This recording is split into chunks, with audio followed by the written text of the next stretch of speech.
Madame, Monsieur, chers téléspectateurs, bonsoir et bienvenue à votre émission consacrée aux questions environnementales. Le 2 octobre dernier, le Conseil des ministres a adopté un avant-projet de loi portant interdiction des emballages et sachets plastiques au Burkina Faso. À l'occasion, plusieurs structures proposent des alternatives pour pallier à ce phénomène des sachets et emballages plastiques. En l'occurrence l'entreprise Eco-Prestige. Eco-Prestige est une unité de production des emballages et sacs écologiques, tous respectueux de l'environnement. Azara Kaboré est avec nous aujourd'hui sur le plateau de Faso Green TV. Avec elle, nous allons aborder ce sujet. Elle est la responsable communication et marketing de l'entreprise Eco-Prestige. Bonsoir et bienvenue. Bonsoir Madame Bourma, merci, c'est un plaisir d'être avec vous ce soir. Plaisir partagé. Alors Madame, déjà dites-nous, quelle est votre appréciation par rapport à cet avant-projet de loi qui a été voté portant interdiction des emballages et sachets plastiques au Burkina Faso? Déjà, merci à Madame Bourma pour cette question. Et disons que nous avons été ravis de prendre connaissance de cette nouvelle loi. Et c'est une opportunité pour nous, les acteurs. Et nous pouvons dire que c'est également un défi pour nous puisque il faut travailler à pouvoir disponibiliser ces emballages-là et pouvoir satisfaire la demande. Voilà, donc c'est vraiment un plaisir et nous allons nous mettre au travail pour pouvoir accompagner l'État dans cette initiative. Eco-Prestige a été créé il y a combien d'années? Disons qu'il y a 5 ans, comme cela, puisque nous avons été, ça a été formalisé en 2018, voilà, en décembre 2018. Voilà, donc aujourd'hui c'est 5 ans. D'accord. Dans un contexte où le marché est inondé par ces emballages et sachets à plastique à usage unique, quelles sont vos stratégies pour que la population s'adapte définitivement à vos emballages réutilisables et recyclables, respectueux de l'environnement surtout? Quelles sont vos stratégies? Nos stratégies, on va plutôt dire que nous avons essayé de segmenter le marché et en allant étape par étape. Déjà, nous avons commencé avec les pharmacies, aussi avec les entreprises commerciales telles que les banques et les maisons de couture et les boutiques de fashion. Il y a aussi les centres de santé. Donc, nous essayons de travailler étape par étape afin d'atteindre notre objectif. Alors, parmi tout ce que vous avez cité, on n'a pas entendu ressortir le plan restauration. Est-ce que au niveau de ces entités-là, il y a également des stratégies qui sont mises en place? Parce que les sachets plastiques, c'est généralement quand on paye quelque chose, immédiatement on met dans un sachet plastique qu'on donne aux clients. Est-ce que ces personnes-là aussi sont concernées par votre unité de production? Oui, effectivement. Et disons que actuellement même on travaille déjà avec des restaurants et également au niveau des restaurations, de la restauration, il y a plusieurs types d'emballages qu'ils utilisent.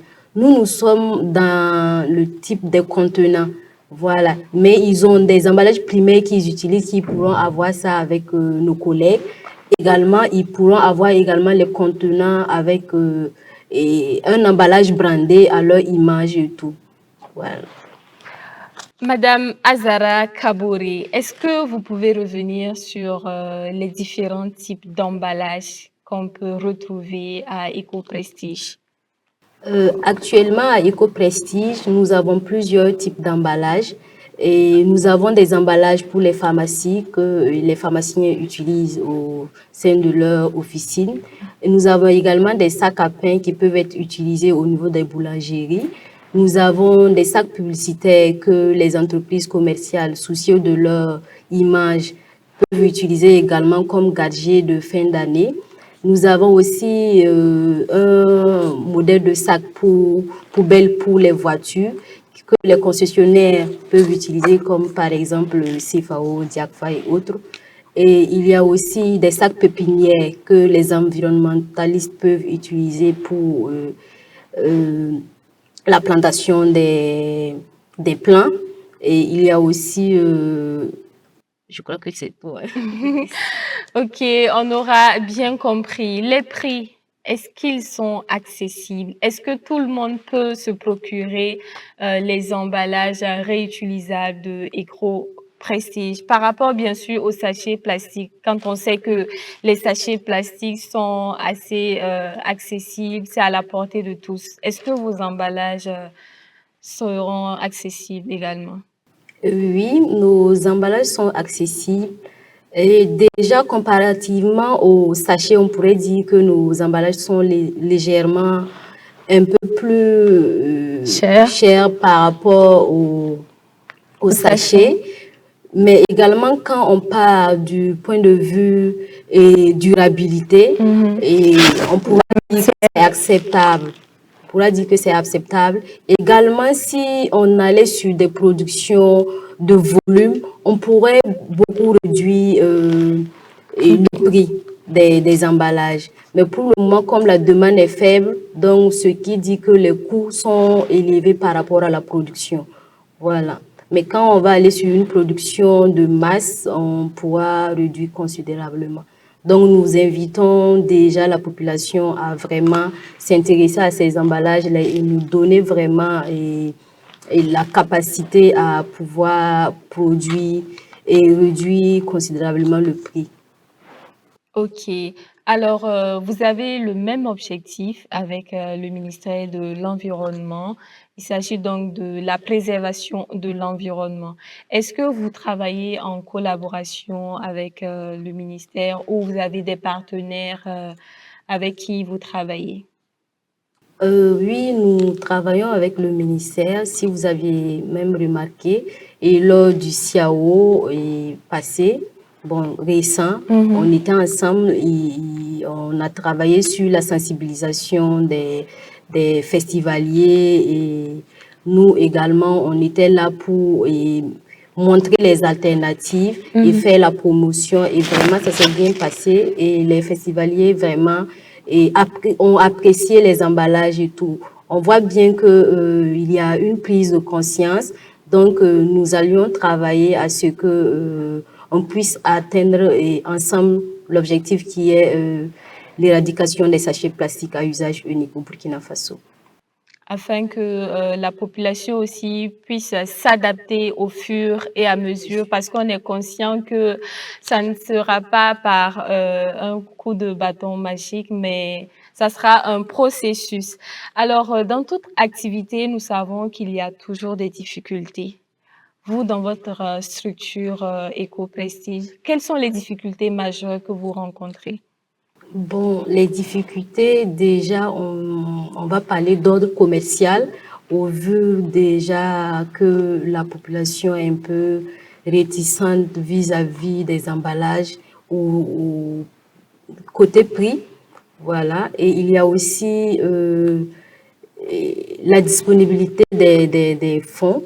On va dire que Eco-Prestige travaille et travaille dans un domaine qui est beaucoup budgétivore. Donc, ça demande beaucoup de moyens et tout.